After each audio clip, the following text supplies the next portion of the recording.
Isang hindi rehistradong bodega sa Kawit, Cavite ang sinalakay ng Department of Agriculture at Bureau of Customs. Nasabat ng mga otoridad ang mga smuggled na agricultural products tulad ng giant lapu-lapu, Peking duck at suckling pig. May-report si Clazel Pardilla. Asekweng sinalakay ng Department of Agriculture ang isang bodega sa Kawit, Cavite.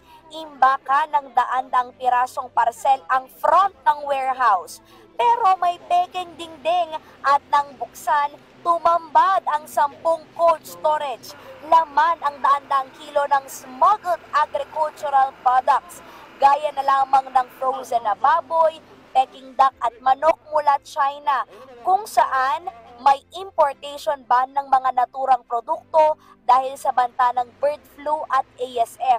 Naispatan din ang higanteng mga lapu-lapu na singtigas na ng bato, isinako at basta na lamang pinaglalagay sa simento. Sa kabilang container, Asekweng, ay puno naman ng mga produktong pang shabu-shabu tulad na lamang ng dumpling, siomai at frozen meatballs.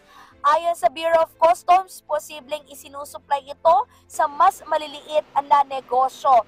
Samantala, giit ng Department of Agriculture, illegal ang cold storage facility dahil hindi ito rehistrado sa NMIS. Paglabag daw ito sa Republic Act 10611 o yung Food Safety Act at delikadong makalabas sa merkado lalo't batay doon sa initial na testing na nakuha ng NMIS ay unfit for human consumption o delikado ng kainin yung karamihan ng mga nakumpiska.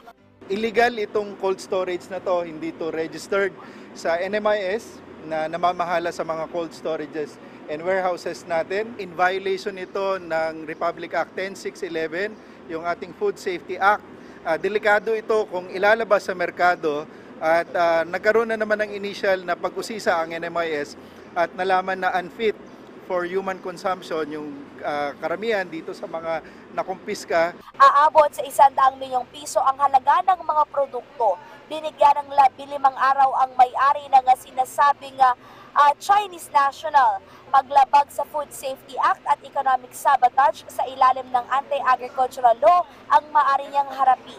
Sisirain naman ang mga illegal na produkto. Iyan na muna ang latest mula rito sa Cavite. Balik sa iyo, Asekweng. Okay, maraming salamat sa iyo, Clazel Pardilla.